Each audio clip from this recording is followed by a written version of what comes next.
might be a good chance that you watch this video and at some point get mad or pissed off at what I say. And that's not because I'm purposely trying to rage bait or I want to get a bunch of hate comments down below, so I'm just going to start saying random shit. It's actually because this video is basically an overreaction to the first week of NBA games that we have seen so far. And it's not necessarily crazy that some players are having bad games or some teams aren't looking as good as we thought they would. But even with the small sample size that we do have, that's not to say we haven't seen like generational performances so far. There are individual players who have already put up career high numbers, stat lines that we never thought we would see from them. And there's also teams that are exceeding expectations and blowing everyone's minds with how good they are playing. Basically, what I'm trying to say is the NBA is back and I am here to overreact, and I just need to start off with the guy that I've been hyping up all offseason. Not trying to sound special or anything because we have all been hyping him up before he even got drafted. Victor Wembanyama and the entire San Antonio Spurs team. Holy shit. This is a team that I saw a lot of people say they're not ready to win. They're not ready to be a high tier play-in or maybe even a playoff team. They aren't of that level yet. And I spent all offseason telling you guys,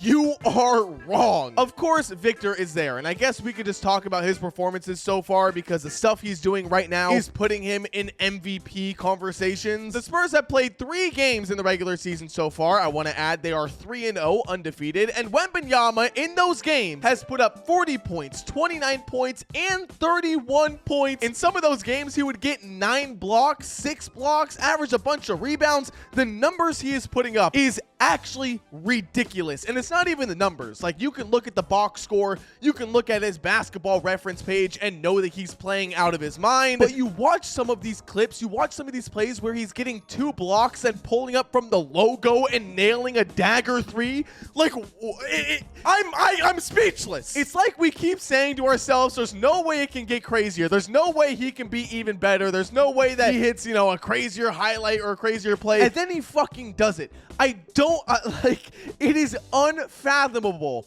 what this man can do. And honestly, he said it himself, he deserves it. The work that he is putting in during the summer, it is a big talking point all offseason, was like, oh, Victor's playing with Hakeem Olajuwon. Oh, he's practicing with Kevin Garnett. Oh, he's training with Shaolin monks in China. There is truly nobody else who deserves it more than Wemby. He is playing out of his mind, and the Spurs as a team are benefiting from that because guess what? The Spurs as a team are also good. At the time of recording, Dylan Harper just had his best game yesterday where he put up 20 points, shooting 8 for 11 from the field, and he just looked like an NBA player. It did not look like it was his 3rd game in the league, and even though he's not putting up the crazy numbers like VJ Edgecombe or has some, you know, wild highlight dunks like Cooper Flagg, 2 guys that I will be getting into later, he has still been insanely solid and valuable for this team. And my God, I just need to mention it again. They're doing all of this without De'Aaron Fox, who I will continue to say is the 2nd best player on this team. The San Antonio Spurs, man, they are just killing it. Do not be surprised when they win more games. This is the one team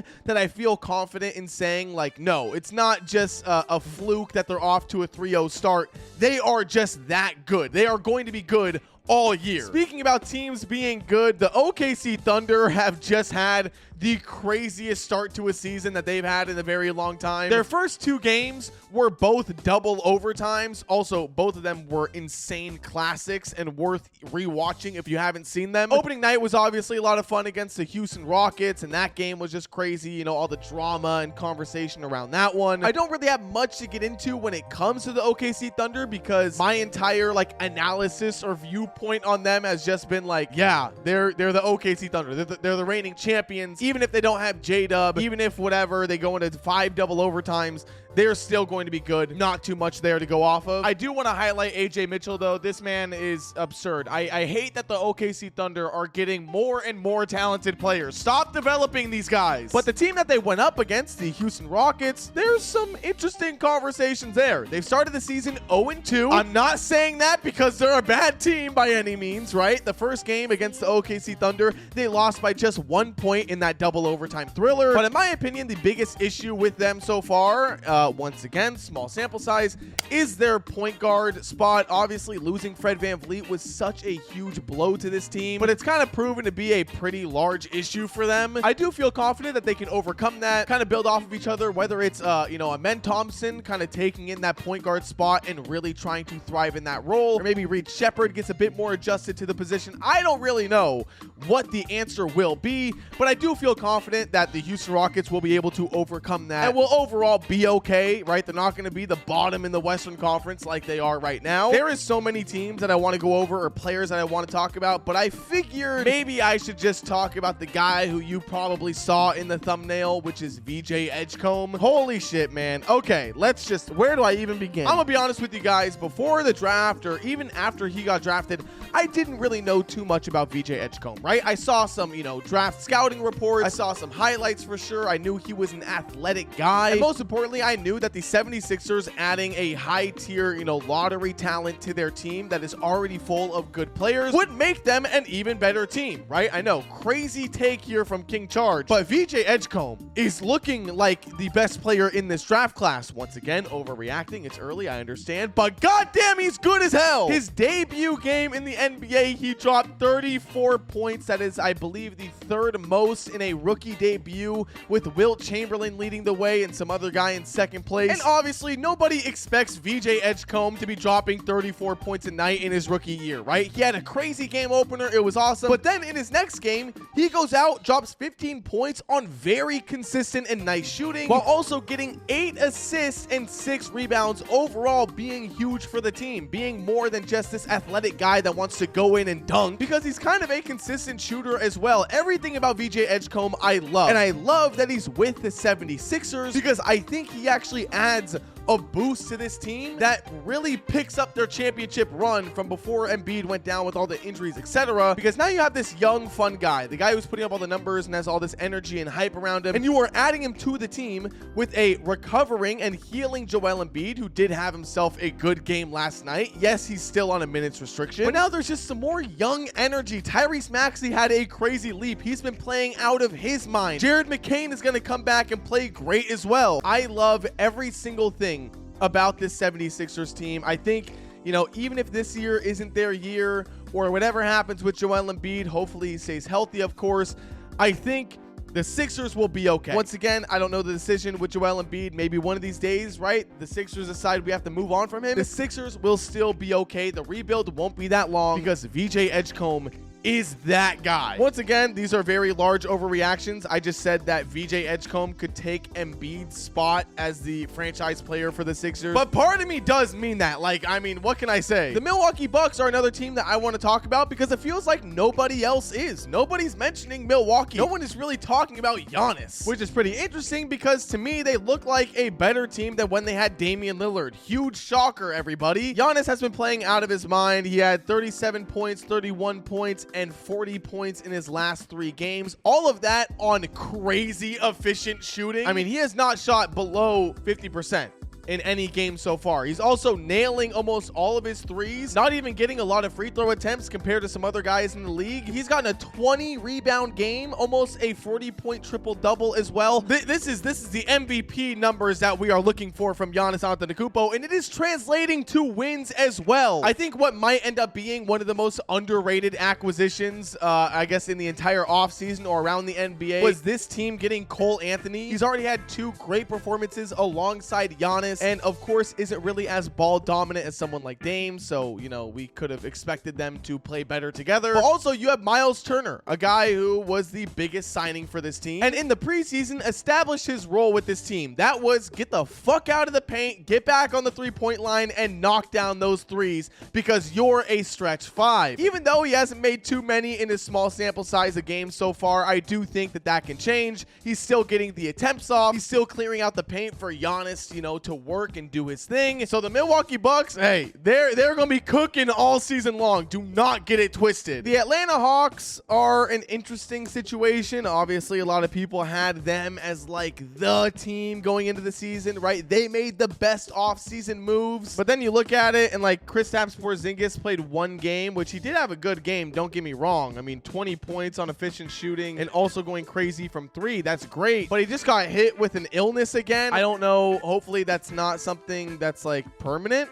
Right? Like, hopefully that's not as big of an issue as it was when he was in Boston. I kind of forget what the actual issue was. And to be honest, I'm not fully informed on his actual injury or like his timetable to return. So if he is returning soon, awesome. I apologize. Shouldn't even have brought it up. But it was one of my biggest concerns when talking about the Atlanta Hawks was Kristaps Porzingis and, you know, his availability. All right. You know what? I'm just going to do it. It's the Sacramento Kings. Let's talk about him, okay? I have never been so uninvested in the result of a Sacramento Kings game as I have been so far this season. And that's because I have fully embraced whatever this team decides to be. If they fully tank it out and they become ass bottom of the barrel Western Conference and they get themselves a good draft pick, that's awesome. That's probably my ideal scenario. I wish that that would happen, right? But if they try to contend and do this whole thing of like making the play-in tournament and doing whatever, you know what, man? I'm still gonna cheer them on. I'm still gonna be there and be excited to see if maybe they can make it to the first round of the playoffs, because yes, even though it doesn't really matter, they're not a contending team and doing that would lead to literally nothing at all. It's still just like, whatever, man, whatever. I don't care. I don't care. They're not going to listen to me if I tell them to tank. So I will just be there and enjoy the fun moments. So I am watching their games. Of course, I'm having fun watching those games for the most part, but of course it's still frustrating at times, right? They are dealing with a ton of injuries right now. At least Sabonis is coming back from his, I think it was a hamstring injury.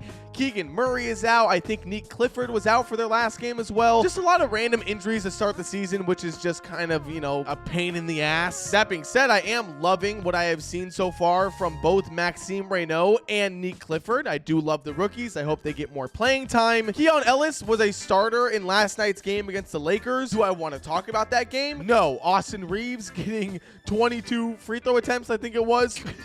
Crazy. But I will say the Kings were fouling him in that game. Anyways, this team in general is just weird, man. They're a weirdly constructed team. And it's weird because I've seen some people say like, oh, you know, I bet you're enjoying Russell Westbrook on your team. Y'all, I wish that Russell Westbrook being on my team was my biggest concern. I wish that that was an issue to me, and that was the only problem I had.